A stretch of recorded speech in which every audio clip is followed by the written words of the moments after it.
തിരുവനന്തപുരം നമുക്കറിയാം, ആ ഒരു ചരിത്രത്തിൽ ആദ്യമായ ഒരു കോർപ്പറേഷൻ BJP പിടിച്ചെടുത്തുവെങ്കിലും അത് കൃത്യമായ ഒരു ഭരണ നിർവഹണം നടത്താൻ സാധിച്ചു എന്നത് വലിയ ചോദ്യചിഹ്നമായി മാറുന്ന ഒരു സാഹചര്യത്തിലേക്കാണ് കടക്കുന്നത്. തിരുവനന്തപുരം കോർപ്പറേഷനിലെ നിർണായക കൗൺസിൽ യോഗം ഇന്ന് അവിശ്വാസ പ്രമേയത്തിനുള്ള കത്ത് നൽകാൻ മതിയായ പിന്തുണ ലഭിക്കാതെ UDF നേതൃത്വം CPM സഹകരിക്കാത്തത് BJPയുമായുള്ള രഹസ്യധാരണ കൊണ്ടെന്നാണ് UDFന്റെ ആരോപണം.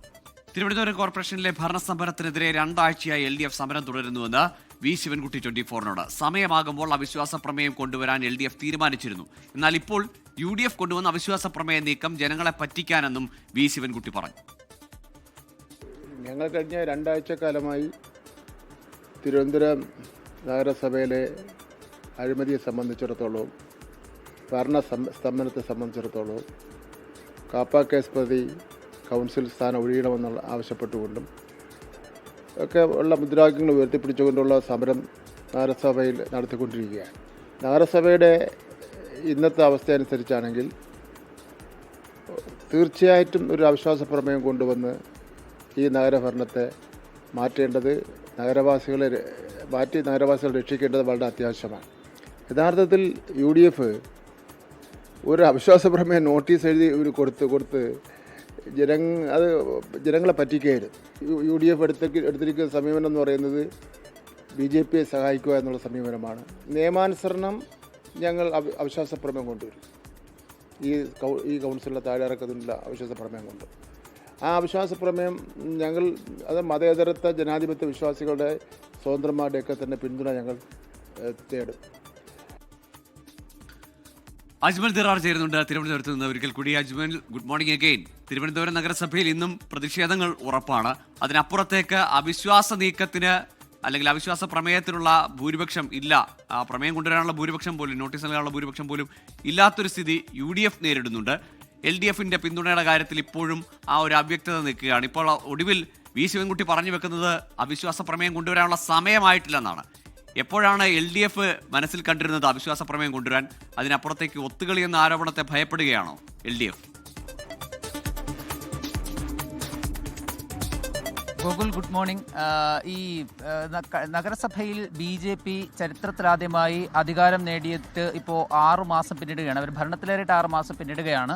ഈ 6 മാസത്തിനിടയിൽ വലിയ ഭരണസമിതിയെ പ്രതിരോധത്തിലാക്കുന്ന വിഷയങ്ങളൊന്നും ഉയർന്നു വന്നിട്ടില്ലായിരുന്നു. എന്നാൽ ഇപ്പോൾ കഴിഞ്ഞ ദിവസം ഈ വാഴോട്ടുകോണം കൗൺസിലറായ സുഗതൻ കാപ്പ കേസിൽ അറസ്റ്റിലാവുകയും അതോടൊപ്പം തന്നെ ഈ നഗരസഭയിൽ സത്യപ്രതിജ്ഞ ചെയ്ത BJP അംഗങ്ങളുടെ സത്യപ്രതിജ്ഞ ചട്ടലംഘനമാണ് എന്ന് ചൂണ്ടിക്കാട്ടി ഹൈക്കോടതി വിധി പുറത്തുവരികയും ചെയ്ത സാഹചര്യത്തിലാണ് പ്രതിപക്ഷം ഈ ഭരണസമിതിക്കെതിരായ പ്രതിഷേധം ശക്തമായി രംഗത്തെത്തിയത്. അതിൽ പ്രത്യേകിച്ച് കോൺഗ്രസും അതോടൊപ്പം തന്നെ LDFും അവരവരുടേതായ പ്രതിഷേധ പരിപാടികളുമായി മുന്നോട്ട് പോവുകയായിരുന്നു. ഇവർ ഉയർത്തി അതിൻ്റെ ഭാഗമായി കഴിഞ്ഞ ദിവസങ്ങളിലൊക്കെ നഗരത്തിൽ ഒരു ഭരണസ്തംഭനമുണ്ട്. കാപ്പ കേസ് പ്രതിയെ കൗൺസിലറാക്കിയ BJP ഭരണസമിതി കൗൺസിലറെ പുറത്താക്കണം എന്നൊക്കെ ആവശ്യപ്പെട്ട് LDF തുടരെ സമരത്തിലായിരുന്നു. അതിന് പിന്നാലെയാണ് UDF ഇപ്പോൾ ഇന്ന് ഒരു പ്രതിഷേധ സമരം ഈ കോർപ്പറേഷൻ പരിസരത്ത് സംഘടിപ്പിക്കുന്നുണ്ട്. രാവിലെ ശക്തമായ സമരം ഉണ്ടാകുമെന്നാണ് കോൺഗ്രസിൻ്റെയും UDFിലെയും ഭാഗത്ത് നിന്ന് അറിയാൻ കഴിയുന്നത്. അതിനു പിന്നാലെയാണ് ഇന്ന് ഉച്ചയ്ക്ക് 2:30 നടക്കുന്ന കൗൺസിൽ മീറ്റിംഗിൽ ഒരു അവിശ്വാസ പ്രമേയം കൊണ്ടുവരാനുള്ള നീക്കം UDF നടത്തിയിട്ടുണ്ടായിരുന്നത്. അതിൽ പ്രധാനമായും ഈ പറയുന്ന നഗരത്തിലെ ഒരു ഭരണസ്തംഭനം നിലനിൽക്കുന്നു. അഴിമതി, സ്വജനപക്ഷപാതം തുടങ്ങിയവ ഭരണസമിതിയുടെ മുഖമുദ്രയായിരിക്കുന്നു. ഈ തെരുവുനായ പ്രശ്നം, മാലിന്യ സംസ്കരണത്തിലെ പ്രശ്നങ്ങൾ, ഇതൊന്നും പരിഹരിക്കാൻ ഭരണസമിതിക്കായാലും ഇത്തരം വിഷയങ്ങൾ ഉയർത്തിക്കൊണ്ട് ഒരു അവിശ്വാസ പ്രമേയം കൊണ്ടുവരാൻ അവർ ശ്രമിച്ചത്. അവിശ്വാസ പ്രമേയം കൊണ്ടുവരുമ്പോൾ 101 സീറ്റുള്ള നഗരസഭയിൽ 51 കൗൺസിലർമാർ ഒന്നാമതായി അവിശ്വാസ പ്രമേയം കൊണ്ടുവരുന്ന സമയത്ത് ഈ കൗൺസിൽ മീറ്റിംഗിൽ ഉണ്ടാകണമെന്നൊരു നിബന്ധനയുണ്ട്. ഇപ്പോൾ കോൺഗ്രസിനെ സംബന്ധിച്ചിടത്തോളം, UDFിനെ സംബന്ധിച്ചിടത്തോളം അവർക്കുള്ളത് 20 സീറ്റാണ്. അതോടൊപ്പം തന്നെ ഈ അവിശ്വാസ പ്രമേയം കൊണ്ടുവരുമ്പോൾ അതിനെ പിന്തുണയ്ക്കാൻ ഒരു 34 അംഗങ്ങളുടെ പിന്തുണ കൂടി അനിവാര്യമാണ്.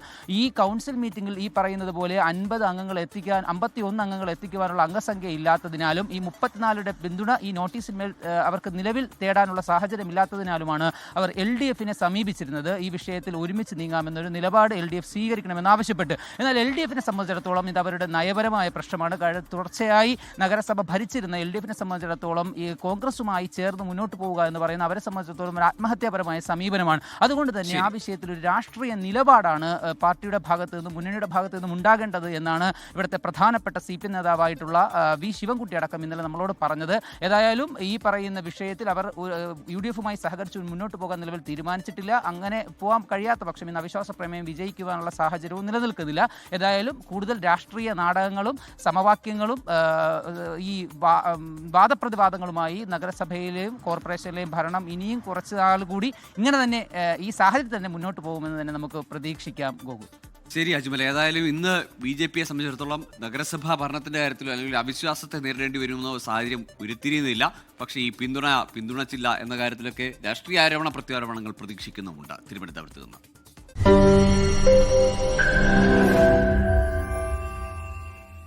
ലോകത്തെവിടെയായാലും ഏത് സമയത്തും 24 വാർത്തകളും ഓഗ്മെന്റഡ് റിയാലിറ്റി പാക്കേജുകളും എക്സ്പ്ലെയിനറുകളും വിശദമായി കാണാൻ ഞങ്ങളുടെ യൂട്യൂബ് ചാനൽ നിങ്ങൾക്ക് സബ്സ്ക്രൈബ് ചെയ്യാം.